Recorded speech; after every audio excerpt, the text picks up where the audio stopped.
Rest क्या है और मोशन क्या है। हम लोगों ने मोशन का पैरामीटर्स क्या, पोजीशन को भी रखा। पोजीशन भी मोशन का ही पैरामीटर्स हो सकता है। सबसे पहले पोजीशन को पता करने के लिए आप किसको देखे, ऑब्जर्वर को देखे थे ना। किसी भी ऑब्जेक्ट का पोजीशन बताना हो तो ऑब्जर्वर चाहिए। अब आइए मोशन के पैरामीटर्स। मोशन का पैरामीटर्स कौन कौन सा है। मोशन का पैरामीटर्स 5 पैरामीटर्स आपने देखा है। कौन कौन सा, डिस्टेंस कवर्ड है ना।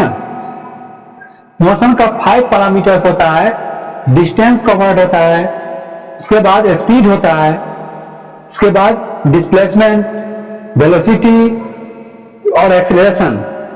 इसे सभी लोग 1 by 1 याद कर लीजिएगा। एक एक करके सब लोग इसको जो है पांचों पैरामीटर्स याद रखना है। यदि ऑब्जेक्ट का पोजीशन चेंज नहीं होता है टाइम के अनुसार तो कहते हैं कि ये बॉडी रेस्ट में है, ये ऑब्जेक्ट रेस्ट में है। अगर वो पोजीशन उसका चेंज होने लगा तो मोशन कहलाता है। मोशन का पैरामीटर्स कहां तक होगा, जहां तक मोशन हुआ है। आपको अपने कोचिंग से घर जाना है और आप अपने घर के ये आधे रास्ते तक पहुंचे हुए हैं तो मोशन हुआ कहां तक, आधे रास्ते तक ना। आधे रास्ते तक आपका मोशन हुआ। मोशन का पैरामीटर जितना है वो आपके आधे रास्ते तक ही कैलकुलेट होगा, वहीं तक काउंट किया जाएगा। उसके पूरा घर तक का पैरामीटर्स कुछ नहीं होता है। वो मोशन का पैरामीटर्स नहीं है, वो मोशन का फैक्टर्स नहीं है। मोशन का फैक्टर्स वही होता है जहां तक मोशन होता है। मोशन जहां तक भी होता हो। मोशन क्या है, जहां तक ऑब्जेक्ट का पोजीशन चेंज होता है वहीं तक मोशन होता है ना। तो अभी हम लोग पढ़ रहे थे, इसका पहला पैरामीटर्स क्या था, डिस्टेंस कवर्ड था। देखिए आपने इसका क्या किया था, पोजीशन बताया था। पोजीशन ए पॉइंट पे है कोई ऑब्जेक्ट, ऐसे वो ऑब्जर्वर है, यहां से आपने इसका पोजीशन शो किया था।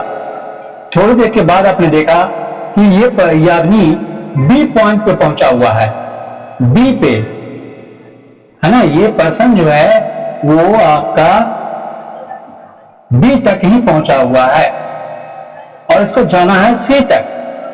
सी तक पहुंचना है और बी तक ही पहुंचा हुआ है ये।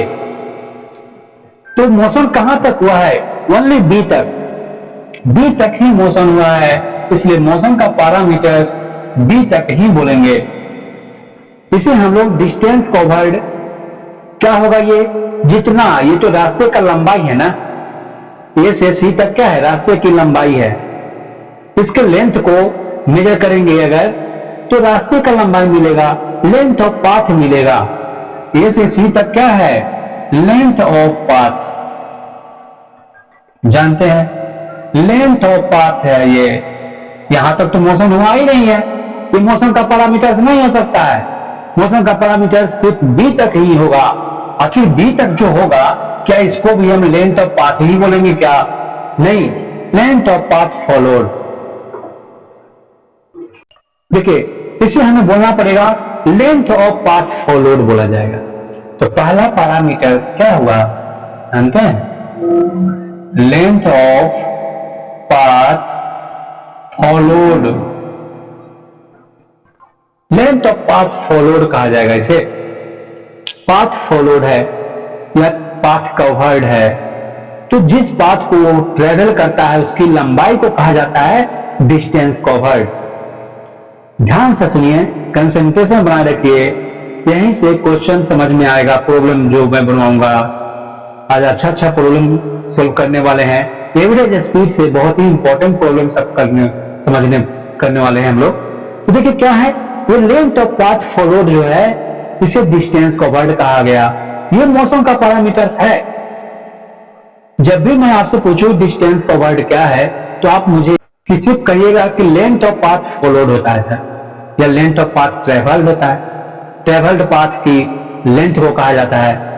डिस्टेंस कवर्ड क्या है, तो लेंथ है, लेंथ है। देखिए आज मैं ऑब्जेक्ट ऑब्जर्वर पे ज्यादा डिस्कशन नहीं किया हूं, तो ऐसे ही एक एक स्टेप पीछे से छूटता जाएगा और आगे का स्टेप आता जाएगा। अभी जो आपको स्पीड पढ़ना है स्पीड किससे रिलेटेड है?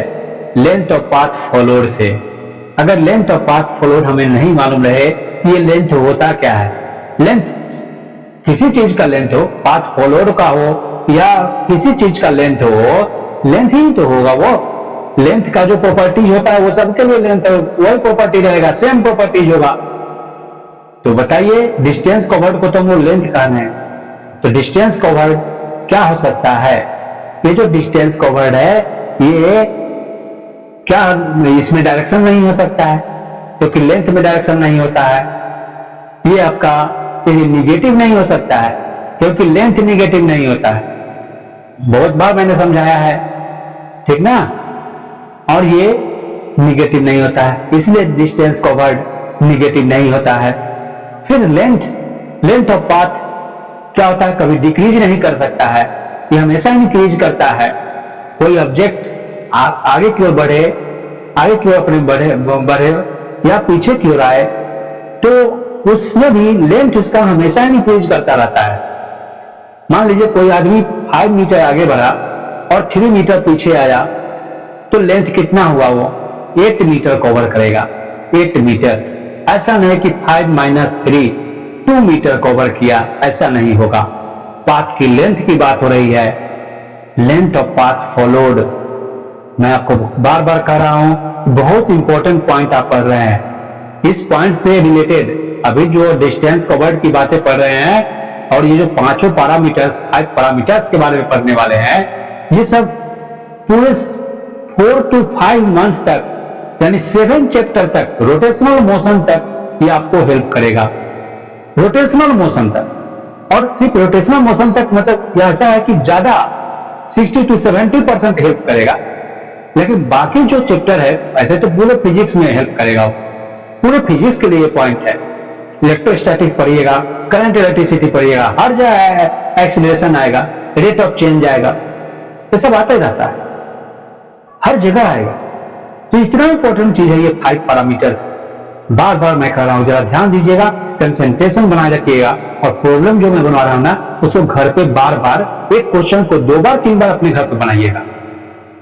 एक रफ कॉपी रखिए और रफ कॉपी में लिखिए, अपने से क्वेश्चन को लिख लीजिए, उसको बनाइए, अपने से बनाइए।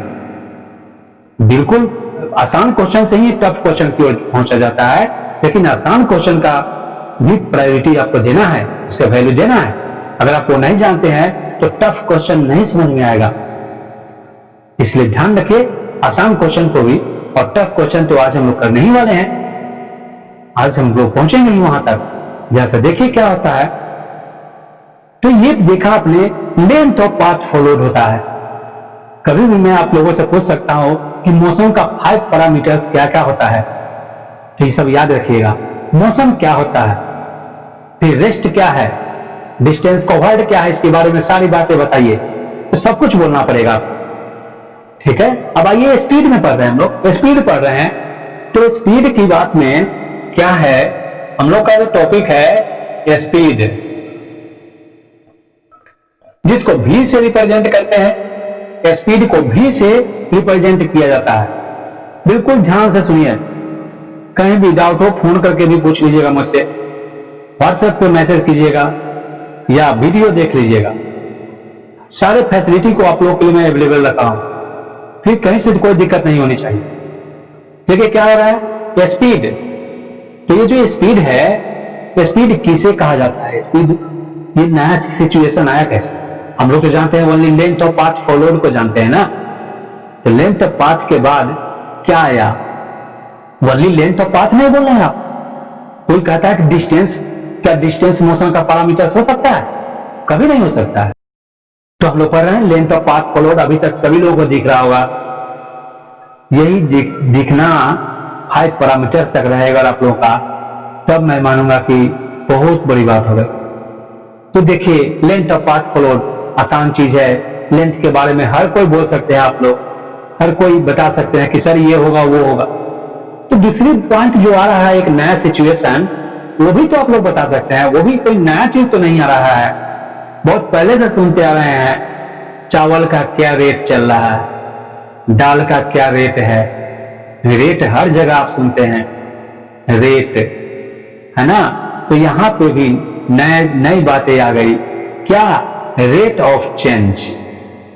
चेंज जहां भी होगा, चेंज वर्ड जहां भी आएगा वहां पे रेट लगेगा ही, रेट ऑफ चेंज कहा ही जाता है। इसलिए हमेशा पूरे लाइफ याद रखिएगा कि चेंज की बात है तो यहां तो चेंज होने का प्रोसेस ओनली वन प्रोसेस होता है, वो है कौन? रेट ऑफ चेंज है। रेट ऑफ चेंज में क्या होता है? दो वेरिएबल होता है, दो वेरिएबल हमेशा दो चेंजेबल क्वांटिटी होता है। हम लोग जो पढ़ रहे हैं मोशन में कौन कौन चेंजेबल क्वांटिटी है? एक डिस्टेंस कवर्ड है, डिस्टेंस कवर्ड चेंज हो रहा है, और किसके अनुसार चेंज हो रहा है? टाइम के अनुसार चेंज हो रहा है। तो दो वेरिएबल तो है ना यहां, डिस्टेंस कवर्ड और टाइम। अब इस दोनों में ध्यान रखिएगा कि ध्यान से डिस्टेंस कवर्ड जो है वो डिपेंडेंट क्वांटिटी है और टाइम इंडिपेंडेंट क्वांटिटी है। कोई आपसे पूछे कि इस दोनों में से टाइम कौन वेरिएबल क्वांटिटी है, तो आपको कौन सा इंडिपेंडेंट वेरिएबल है सो बताइए। ये जो हर कोई जानता है, टाइम किसी पर थोड़ी डिपेंड करता है, टाइम इंडिपेंडेंट वेरिएबल है। दो वेरिएबल में से एक इंडिपेंडेंट और दूसरा डिपेंडेंट वेरिएबल होता ही है। तो जो इंडिपेंडेंट वेरिएबल है उसमें कितना चेंज करने से हमको रेट ऑफ चेंज मिलेगा? यूनिट चेंज होने से, इकाई चेंज होने से। हम दो वेरिएबल में रेट हमेशा दो वेरिएबल के बीच होता है, याद रखें। रेट ऑफ चेंज दो वेरिएबल के बीच होता है। उस दोनों वेरिएबल को आप खोज लीजिएगा, वहां पर तुरंत खोज कीजिएगा। दोनों में से एक इंडिपेंडेंट डेफिनेट होगा, एक कोई ना कोई एक इंडिपेंडेंट वेरिएबल होगा। तो जब आप खोज लीजिएगा तो इंडिपेंडेंट वेरिएबल में यूनिट चेंज होने से, इकाई चेंज होने से, डिपेंडेंट जो है उसमें कुछ चेंजिंग आ जाएगा। उस चेंज को क्या कहेंगे? रेट ऑफ चेंज कहेंगे। वही रेट ऑफ चेंज है। जैसे 40 रुपीज पर केजी आपने बोला, तो 40 रुपीज और पर केजी कहा गया, पर केजी लिखा हुआ है, इसका मतलब समझ जाइए पर केजी यानी केजी इंडिपेंडेंट है। पर मतलब क्या होता है? यूनिट दो ही निकाला जाता है। पर केजी है मतलब यूनिट केजी है, तो केजी यहां इंडिपेंडेंट है और 40 रुपीज क्या है? डिपेंडेंट है। समझ गए होंगे रेट ऑफ चेंज क्या होता है। इसी टाइप का चेंजिंग हमेशा होता है, उसको रेट ऑफ चेंज कहा जाता है। रेट ऑफ चेंज को दो टाइप से हम लिखते हैं। अभी यहां पे हम लोग क्या लिख रहे हैं? Rate of change of distance covered with respect to time कह रहे हैं। Rate of change of distance covered with respect to time को इन्हें स्पीड कहा जाता है। स्पीड में मैंने क्या लिख पाया है? It is defined as distance covered with respect to time। देखिए टाइम के रिस्पेक्ट में, देखिए एक लाइन का डिफिनेशन सिर्फ यही याद रखना है। और आपने दूसरी बात क्या देखा कि स्पीड, इसको क्या कहा जाता है? रेट ऑफ चेंज को स्पीड कहा जाता है। इसके लिए एक स्पेशल वर्ड रखा गया है, इसको कहा गया स्पीड। सारे फिनोमेना का, सारे इवेंट का कुछ न कुछ नाम रखा गया। लेंथ ऑफ पाथ फॉलोड था तो इसको कहा गया कि डिस्टेंस कवर्ड कहेंगे। अब यहां पे आ रहा है rate of change of distance covered लिखा गया है। क्या हम दूसरे शब्दों में क्या कर सकते हैं? Rate of change of length of path followed. दूसरे वर्ड में हम डिफाइन भी करेंगे, डिफिनेशन भी इस काम में लिखेंगे इसको, नहीं तो माइंड से आउट होने पे प्रॉब्लम होगा वहां। देखिए, लेकिन ये डिफिनेशन अगर आपको याद रहेगा तो आप टोटली इसके टोटल स्पीड के सारे प्रॉपर्टीज को आप मुझे बता दीजिएगा, आपको दिखने लगेगा वो प्रॉपर्टीज क्या है ये। इन अनदर वर्ड्स दूसरे तरीके से हम इसे डिफाइन करते हैं। It is also defined as the rate of change rate of change of length of path followed, length of path followed, देखिए length of path followed with respect to time, time तो लगाएंगे ही, with respect to time। बस इस definition से हमें totally clear हो जा रहा है कि sir length of path followed जिस रेट से टाइम के रिस्पेक्ट में कवर हो रहा है उस सिचुएशन को ही स्पीड कहा जाएगा। तो लेंथ ऑफ पाथ बोलने से क्या क्लियर हो रहा है, जब भी हम प्रॉब्लम बनाने चलेंगे तो स्पीड हमें क्लियर दिखेगा कि ये किससे रिलेटेड है, लेंथ से, पाथ के लेंथ से रिलेटेड है, वहीं से ये प्रोड्यूस हुआ है। इसका प्रोडक्शन कहां से हुआ है, लेंथ ऑफ पाथ फॉलोड से हुआ है। अब लेंथ ऑफ पाथ फॉलोड में चेंजिंग किस टाइप का है, रेट ऑफ चेंज है, उसमें इंडिपेंडेंट रेट ऑफ चेंज क्या होता है, इंडिपेंडेंट वेरिएबल में यूनिट चेंज होने से, दोनों में इंडिपेंडेंट वेरिएबल आसानी से खोज सकते हैं, यूनिट चेंज होने से डिपेंडेंट वेरिएबल में जो चेंजिंग होता है उसे ही कहा जाता है रेट ऑफ चेंज। कुछ भी टफ या हार्ड टॉपिक पॉइंट नहीं है, सारे हमारे डेली लाइफ से जुड़ा हुआ है, हम यूज करते हैं डेली इसको, तो ये रेट ऑफ चेंज कहलाता है, इसी को स्पीड कहा जाता है। आपने क्या देखा कि रेट ऑफ चेंज तो इंक्रीज भी करता है, डिक्रीज भी करता है, कांस्टेंट भी रहता है। ये कैसे, देखिए अगर 1 सेकंड में मैं 5 मीटर आगे मूव कर रहा हूं तो मेरा रेट क्या होगा, 5 मीटर पर सेकंड, पर सेकंड। मेरे बगल वाला 1 सेकंड में 8 मीटर मूव कर रहा है, उसका रेट ऑफ चेंज होगा 8 मीटर पर सेकंड। 1 सेकंड में वो 8 मीटर मूव कर रहा है, उसका रेट तो मेरे से ज्यादा हो गया।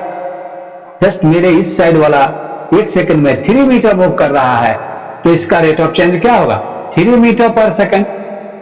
तो रेट ऑफ चेंज इंक्रीज भी करता है, डिक्रीज भी करता है और कांस्टेंट भी रहता है। हर सेकंड में वो 5 मीटर ही अगर वो मूव कर रहा है तो वो आपका कांस्टेंट है, रेट ऑफ चेंज कांस्टेंट है, कांस्टेंट है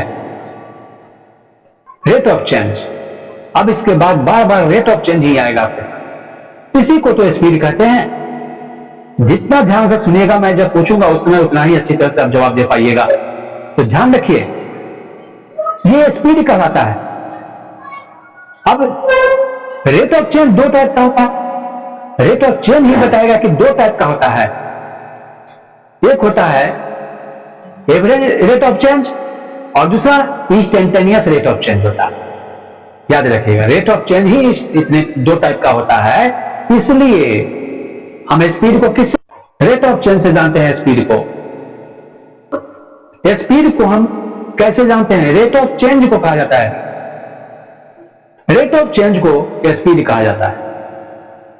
रेट ऑफ चेंज 2 टाइप का होता है, तो रेट ऑफ चेंज वर्ड जहां भी यूज कीजिएगा वहां पे 2 टाइप का ही होगा, 2 ही टाइप का वो होगा।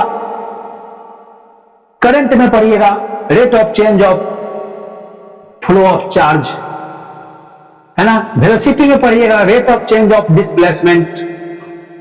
जिस किसी भी क्वांटिटी को आप रेट ऑफ चेंज से डिफाइन करते हैं ना, वो 2 ही टाइप का होता है। क्यों, क्योंकि rate of change he 2 type का होता है। इसलिए पूरे पॉइंट का मैं नेचुरल बता रहा हूं, समराइज कर रहा हूं, तो ध्यान रखिएगा, ये इतना इंपॉर्टेंट चीज है। रेट ऑफ चेंज बार बार आएगा आपके लाइफ, चेंज में रेट ऑफ चेंज होता है और रेट ऑफ चेंज हमेशा आएगा। उसमें से एक है क्या कि अगर आप डिस्टेंस को वर्ड में रेट ऑफ चेंज जोड़ देते हैं तो उसको एक स्पेशल वर्ड बोलना होगा, उसे स्पीड ही कहना पड़ेगा, उसे दूसरा कुछ नहीं कह सकते हैं, ओनली स्पीड कहलाएगा। तो लेंथ ऑफ पाथ फ्लो तो में तो डायरेक्शन नहीं होता है, तो क्या हुआ, स्पीड में भी डायरेक्शन नहीं होगा, स्पीड भी स्केलर क्वांटिटी होगा, क्योंकि लेंथ में ही डायरेक्शन नहीं होता है ना। अब सवाल है आपको, एक सर लेंथ तो डिक्रीज नहीं किया था, डिस्टेंस का पार्ट डिक्रीज नहीं हो रहा था, तो क्या ये यहां पर रेट ऑफ चेंज डिक्रीज नहीं करेगा, स्पीड डिक्रीज नहीं करेगा? यहां तो हम डिफाइन किससे कर रहे हैं, रेट ऑफ चेंज ना नया वर्ड आ गया। रेट ऑफ चेंज के बारे में सोचिए, रेट ऑफ चेंज डिक्रीज करता है कि नहीं? अगर रेट ऑफ चेंज डिक्रीज करेगा तब तो वो क्वांटिटी को भी डिक्रीज करना ही पड़ेगा। तो रेट ऑफ चेंज डिक्रीज करता है, इसलिए स्पीड को डिक्रीज करना होगा, स्पीड डिक्रीज करेगा। रेट ऑफ चेंज इंक्रीज भी करता है, इसलिए स्पीड भी इंक्रीज करेगा, स्पीड भी इंक्रीज करेगा। यहां पर सिर्फ लेंथ की बात नहीं हो रही है, अब यहां चेंज की बात आ गई है, चेंज हो रही है, चेंज। तो हम लोगों ने देखा कि एवरेज रेट ऑफ चेंज क्या होता है। Average rate of change, average rate of change,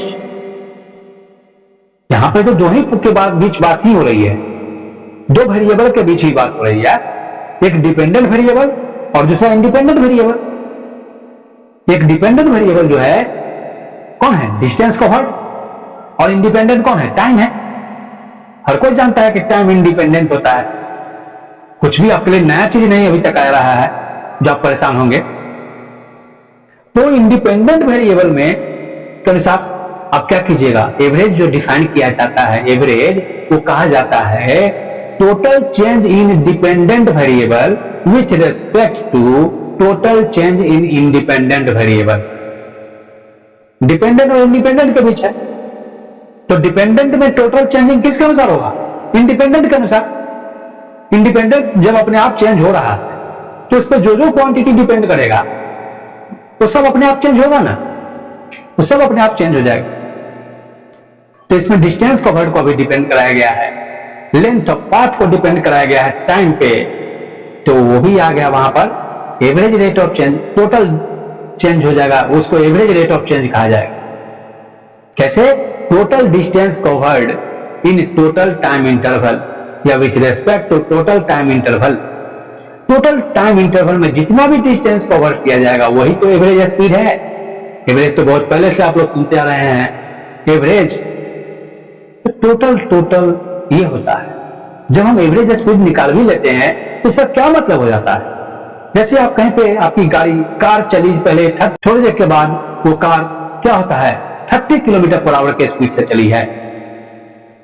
हाँ, दो जगह पे इसका स्पीड चेंज हुआ है, तो आप उसका एवरेज स्पीड जो निकाले थे कितना आया था? 24 किलोमीटर पर आवर। क्या मिला? वो 1 आवर में कितना किलोमीटर वो मूव किया है, ये मिला है। टोटल आवर, टोटल मान लीजिए 2 घंटा अगर चलाया होगा, टोटल टाइम तो आप निकाल ही लिए थे, टोटल टाइम निकाले, उस टोटल टाइम से डिवाइड करने पे आपको मिला क्या? Only 24 kilometre per hour. 1 hour में 24 किलोमीटर ये गाड़ी को चला रहा है, जबकि कहीं पे वो चलाया है, कहीं पे 20 किलोमीटर पर आवर चलाया है, 1 घंटे में 20 किलोमीटर चलाया, और आगे को रोड अच्छा मिला तो 30 किलोमीटर पर आवर चलाया, तो उसका 30 किलोमीटर होना चाहिए। ऐसा नहीं है। एवरेज करने का मतलब कि वो पूरे 2 आवर में उतने टाइम में कितना एवरेज है, हर जगह वो सेम स्पीड रहा है, वो एवरेज स्पीड है, वही एवरेज स्पीड है। ठीक? तो कल मैंने एक क्वेश्चन दिया था एवरेज स्पीड पे। स्पीड को आपने देखा कि स्पीड जो होता है, स्पीड इज इक्वल टू क्या होता है formula? Speed is equal to होता है डिस्टेंस कवर्ड, ध्यान रखिए, डिस्टेंस कवर्ड अपॉन टाइम होता है। डिस्टेंस कवर्ड को एस से लिखते हैं, टाइम को टी से लिखते हैं और स्पीड को भी से लिखते हैं।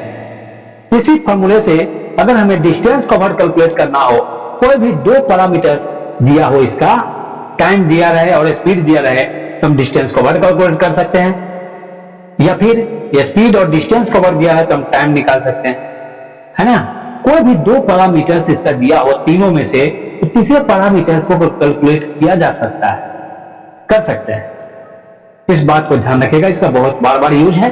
एवरेज स्पीड को हम लोग पढ़ने वाले हैं, चलिए इसे तो नोट कर लिया होंगे सभी लोग, नोट किए हुए हैं, इसको पढ़ चुके हैं, तो इसमें जरा सा लिखेंगे क्या? स्पीड क्या है? स्पीड 2 टाइप का होता है,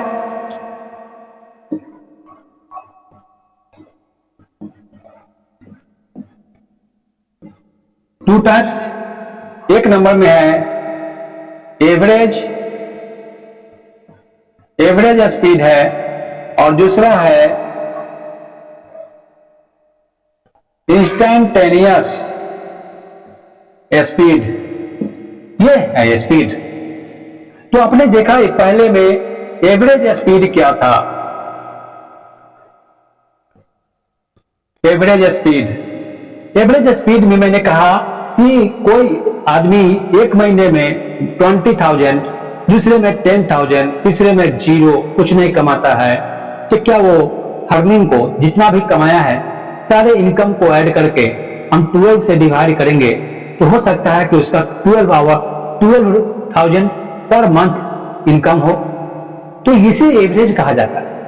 कोई इंसान कहीं पे रोड अच्छी मिली तो 30 किलोमीटर पर आवर स्पीड चलाया, कहीं पे रोड खराब है 10 किलोमीटर चलाया, और भी ज्यादा खराब है 5 किलोमीटर पर आवर चलाया, तो क्या वो पूरे मौसम में क्या 5 kilometre per our he move कराया गाड़ी को?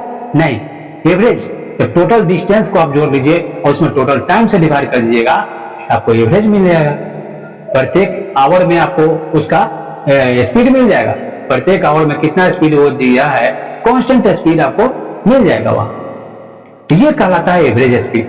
तो इसके डिफाइन आप कैसे करते हैं, है ना, ग्राफ में भी दिखाने की जो बात है आप ऐसे ही दिखाते हैं ना ग्राफ में, ऐसे ये है। देखिए यहाँ पे S और T के बीच ग्राफ को खींचा जाता है। यहाँ पे T1 है तो ये भी S1 होगा। जब ये टाइम T2 होता है तो उस समय में डिस्टेंस भी इसका S2 हो जाता है। इसके बीच आप यहाँ पे थीटा एंगल फॉर्म करते हैं, ये जो है ये S2 माइनस S1 होगा और T2 माइनस T1 होगा। देख रहे हैं S2 माइनस S1, ये लेंथ कितना होगा S2 माइनस S1, और ये T2 माइनस T1 होगा। Total distance by total time है, इसी को कहा जाता है। इसे एक लाइन में जरा सा लिखिए, it is defined as total distance covered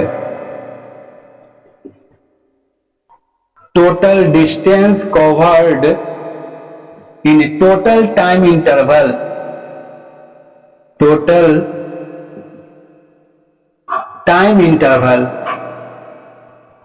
यही डिफिनीशन इसका होता है।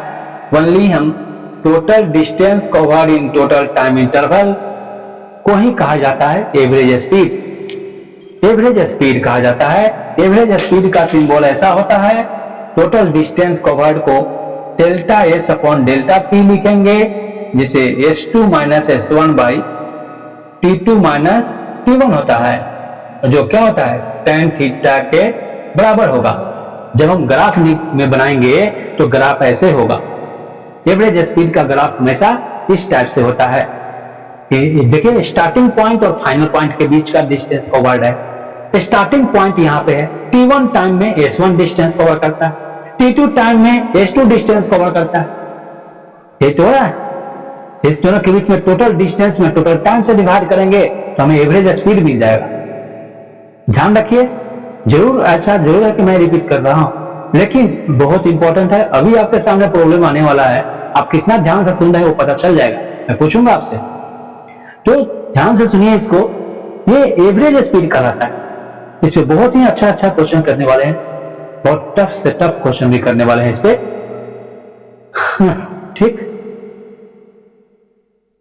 ठीक है, इसे आप लोग सभी लोग नोट कर लिए होंगे। एवरेज स्पीड में ही आज हम लोग रहने वाले हैं। एवरेज स्पीड में क्वेश्चन अच्छा करने वाले हैं। कंसेप्ट उसका क्या क्या है इसको देखेंगे। ठीक है, इसे तो सभी लोग नोट किए हुए हैं।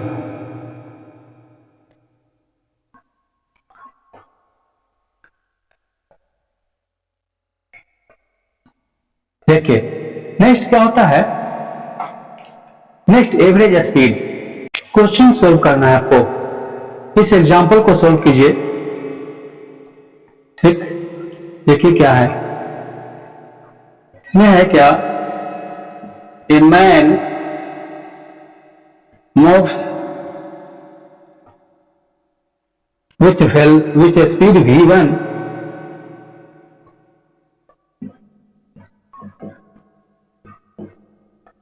with a speed v1 for first half distance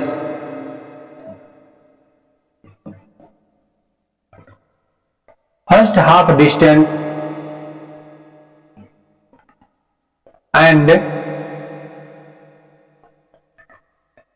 with a speed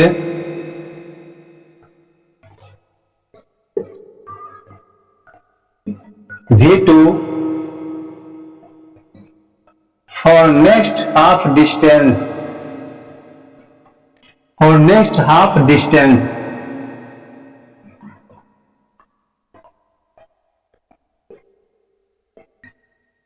find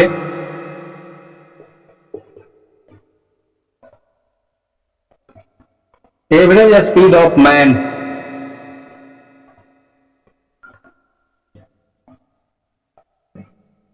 का एवरेज स्पीड कैलकुलेट करना है।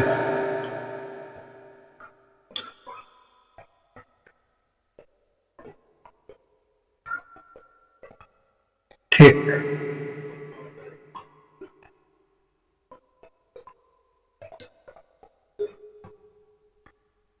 Find average speed of man. जैसा इस पे सभी लोग ट्राई कीजिए इस क्वेश्चन को। कल जो टाइप 1 मैंने बताया था, जैसे मैं डायग्राम ड्रा किया था वैसे ही आपको डायग्राम ड्रा करके फिर बेसिक कंसेप्ट बेसिकली इसको ट्राई करना है सॉल्व करने का। ठीक है, ट्राई कीजिए, आपके पास 1 मिनट टाइम। देखिए, सबसे पहले हम डायग्राम ड्रा करते हैं। मान लीजिए ये P पॉइंट से Q पॉइंट पे जा रहा है, P से Q पे मूव कर रहा है कोई मैन। तो पहले यहां तक का डिस्टेंस तो नहीं गिवन है ना, डिस्टेंस कवर्ड तो नहीं गिवन है, डिस्टेंस कवर्ड गिवन नहीं है। तो डिस्टेंस कवर्ड जो गिवन है पहले उसे शो कर दीजिए। यहां v1 स्पीड से फर्स्ट हाफ डिस्टेंस मूव कर रहा है, ये P से Q पे पहुंचना है और इसका हाफ डिस्टेंस मान लीजिए हाफ डिस्टेंस तक ये मूव करता है v1 स्पीड से। v1 स्पीड से मूव करता है फर्स्ट हाफ डिस्टेंस को। ठीक है, तो डिस्टेंस तो हमें पता नहीं है, हाफ कह रहा है या थर्ड कहे या फोर्थ कहे, कुछ भी कहता है उसे आप s मान लीजिए, s मान लीजिए या x मानना होगा, उसे आपको s या x मान लेना है। तो लिख लेते हैं यहां पे let distance b, distance covered b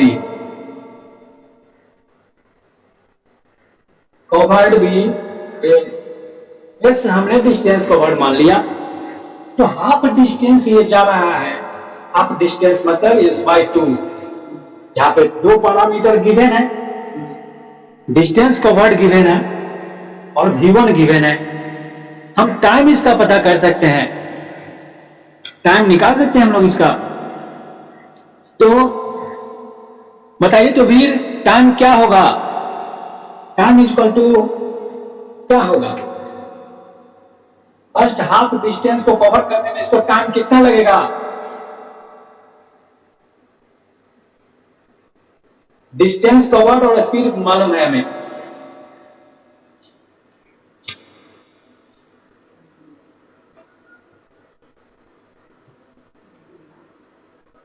आपके सामने यहां फॉर्मूला है,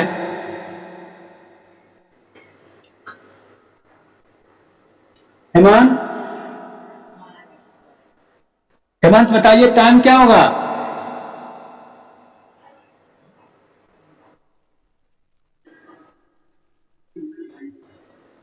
यस भाई,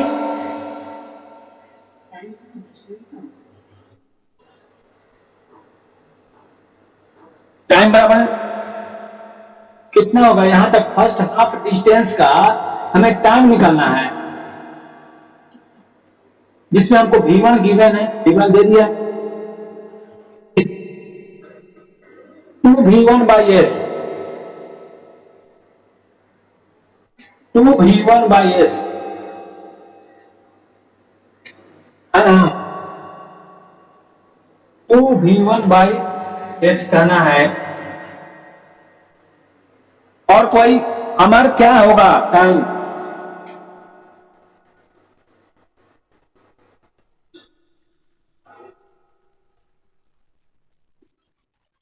s/2v1।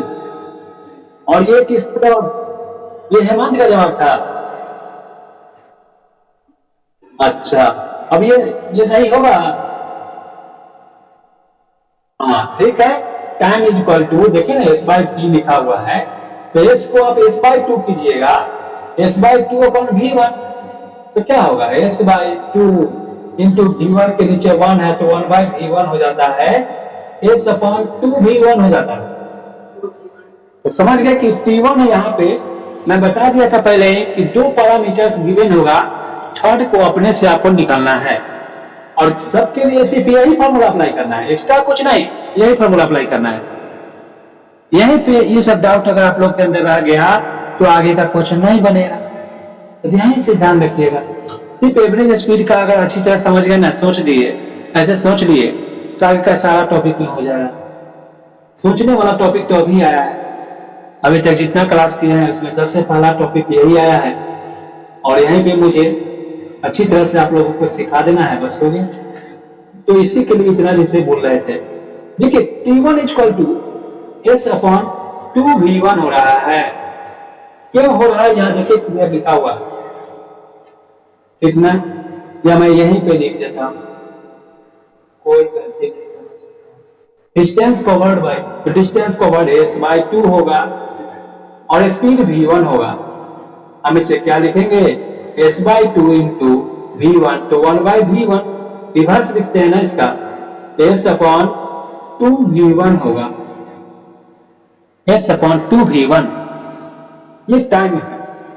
अब नेक्स्ट में बताइए, नेक्स्ट हाफ डिस्टेंस कवर्ड यही होगा ना, नेक्स्ट हाफ डिस्टेंस कवर्ड भी कितना होगा, s/2 ही होगा। हाफ कह रहा है इसलिए, हाफ कहने का मतलब हाफ इधर है तो हाफ इधर भी होगा, हाफ ही होगा ना। लेकिन ये नेक्स्ट हाफ जो है उसे वो v2 स्पीड से मूव कर रहा है, स्पीड अपना चेंज कर लिया है। तो अब यहाँ पे टाइम t2 इक्वल टू क्या होगा ये बताना है वीर को। वीर बताइए तो क्या होगा,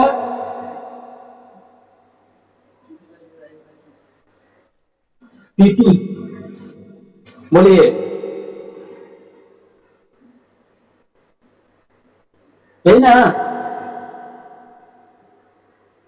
डिस्टेंस का वर्ड s/2 है और v की जगह पे आप v2 रख दीजिए, तो इसको कैसे क्या है, तो ये ऊपर वाला s/2 सेम रह जाता है और इसका रिवर्स किया जाता है नीचे वाले का डिवाइड में, पता है ना।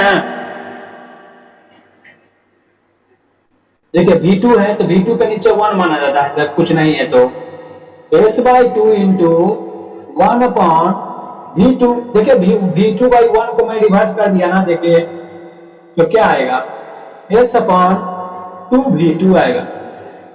दोनों का टाइम तो हमने कैलकुलेट कर लिया, ये काम करना होगा पहले और तब एवरेज स्पीड पे चलना है। आइए एवरेज स्पीड पे अब इसको सेट करते हैं। एवरेज स्पीड का फॉर्मूला होता है, एवरेज स्पीड बराबर total distance by total time. Total distance covered upon total time है, यहाँ पे टोटल डिस्टेंस कवर्ड जिससे पूछा जाए उसको जवाब देना है। टोटल डिस्टेंस कवर्ड क्या होगा, सत्यम को बोलना है।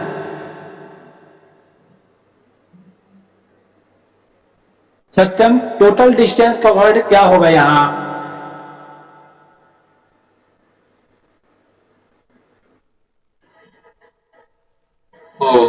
चलिए ऋतिक को बोलना है। ऋतिक बताइए तो टोटल डिस्टेंस कवर्ड क्या होगा यहां।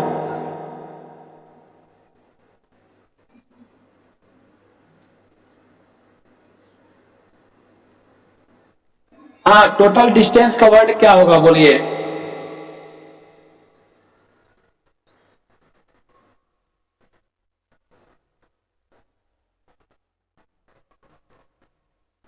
यहाँ पे P से Q तक जाने में टोटल डिस्टेंस कवर्ड कितना हो?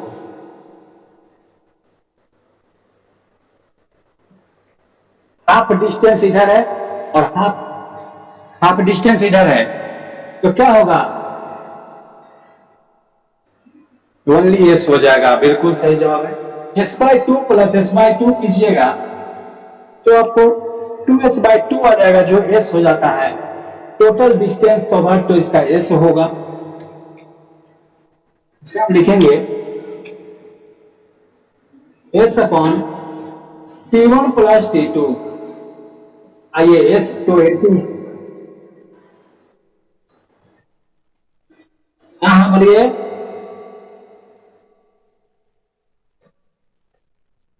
नहीं, 2v1 v2 by v1 plus v2 आ जाएगा, चाहे v2 प्लस v1 वही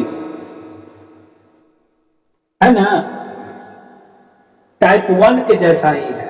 टाइप 1 में हुआ था कि रिटर्न हुआ था और यहाँ पे लैंग्वेज चेंज हुआ है, हाफ को लिख दिया है। टाइप 1 में था कि आप गए जहां तक, फिर वहां से रिटर्न भी आ गए थे, लेकिन यहाँ पे हाफ आया है। टाइप 1 का भी रिजल्ट आंसर आपका वही आया था, इसमें भी वही आंसर आएगा। तो देखिए इसको सोल्व करते हैं क्या होता है। देखिए S by T1 plus T2, T1 है S upon 2v1 plus S upon 2v2 है। क्या लिखेगा? एस बाई एलसीएम क्या लिखिएगा इसका? 2v1 v2। 2v1 से अगर हम इसमें डिवाइड करें तो क्या होगा? v2s, और 2v2 से डिवाइड करें तो v1s, यही होगा ना।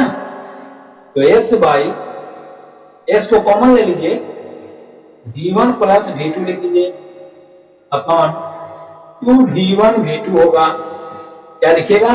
अब इसको रिवर्स करना पड़ेगा,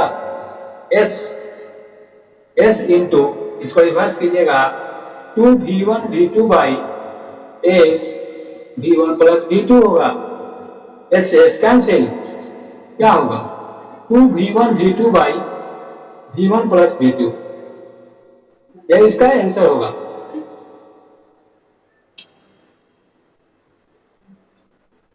सभी लोग समझ गए इस पॉइंट को, इस क्वेश्चन को, इस टाइप को।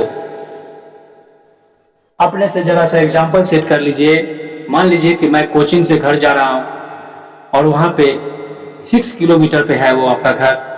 3 किलोमीटर मैं इस स्पीड से जा रहा हूं और नेक्स्ट 3 किलोमीटर मैं दूसरे स्पीड से जा रहा हूं, तो वहां मेरा एवरेज स्पीड क्या होगा? इस टाइप से एग्जांपल को अपने माइंड में सेट कर लिया कीजिए, सोचने की कैपेसिटी आपके अंदर आ जाएगी।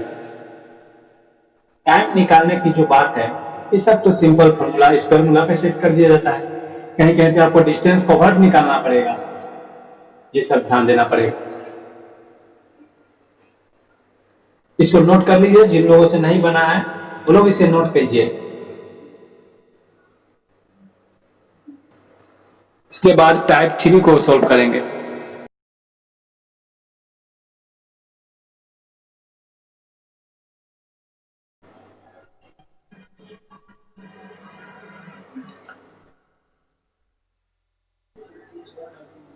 ठीक है, आदित्य को आया है, और लोगों को आने दीजिए। और किसी को आंसर क्या आता है देख लेता हूं।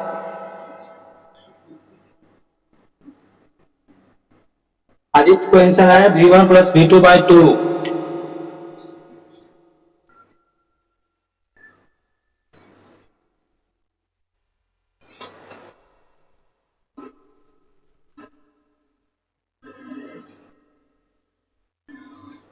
ये आया है।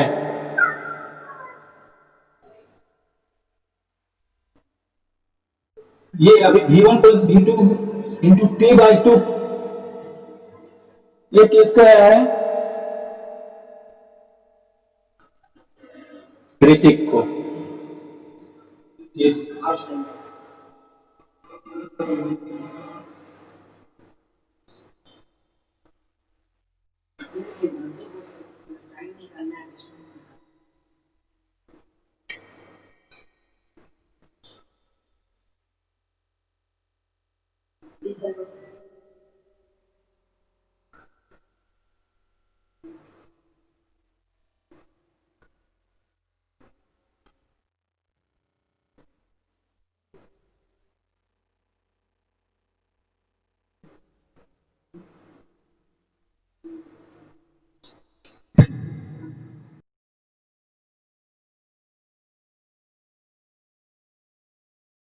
and moves with a speed v1 for first half time कह रहा है।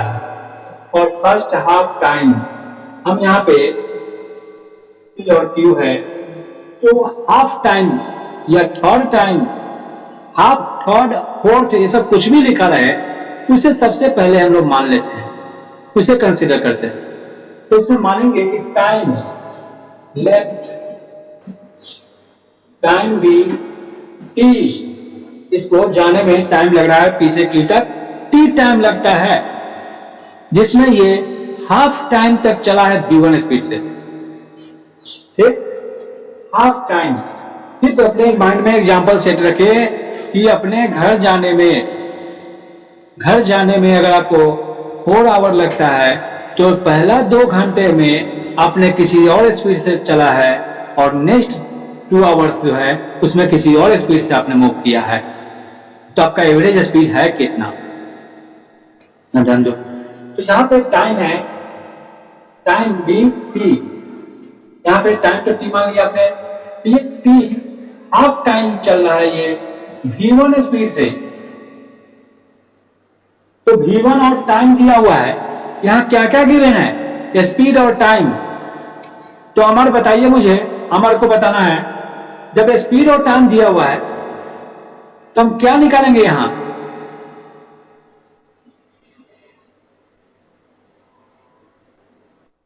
यहां 2 पैरामीटर्स दिया हुआ है, स्पीड और टाइम। तीसरा पैरामीटर्स क्या निकाल कर लिख दें,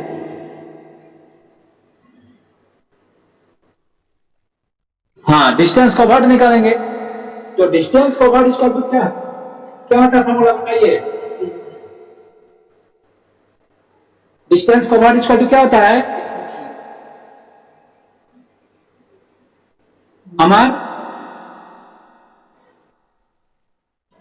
हाँ v2 होता है, तो v1 t/2 लिख लीजिए, यानी v1 t/2, यह हो गया s1। s1 हमने निकाल दिया। अब नेक्स्ट हाफ टाइम में चल रहा है ये v2 स्पीड से, तो यहां पर भी डिस्टेंस कवर्ड कितना किया ये निकालना पड़ेगा, s2 होगा वो। तो s2 इक्वल टू क्या होगा, v2 t/2, यानी v2 t/2 होगा। डिस्टेंस कवर्ड हमने निकाल लिया, तीनों पैरामीटर्स इसका पता चल चुका है। जब तीनों पैरामीटर्स जब मिला है, अब एवरेज स्पीड का फॉर्मूला बताइए। एवरेज स्पीड इक्वल टू क्या होगा, total distance by total time. तो टोटल डिस्टेंस यहां क्या है अमर, टोटल डिस्टेंस का वर्ड क्या होगा यहां,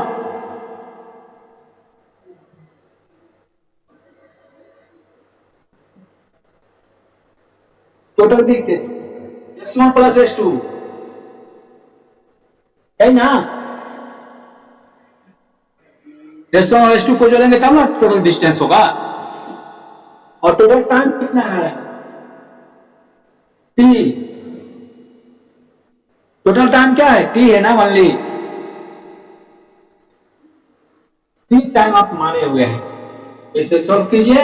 s1 आया है आपका v1 t/2 plus v2 t/2 upon t।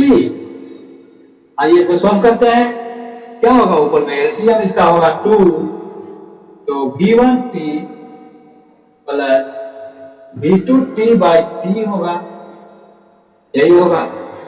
अब इसको कॉमन ले लीजिए, इसके बाद v1 plus v2 t/2 into 1/t लिखेंगे, t से t कैंसिल, क्या होगा v1 प्लस v2/2, यही आंसर होगा।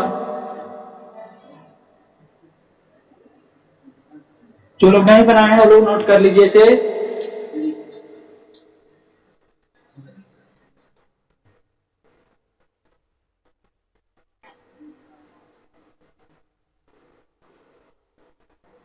बिल्कुल इस पे बेस्ड एक एग्जांपल अपने माइंड में डेफिनेटली सेट कीजिए, एक एग्जांपल को सेट कर लीजिए अपने माइंड में, एक एग्जांपल सेट करना है।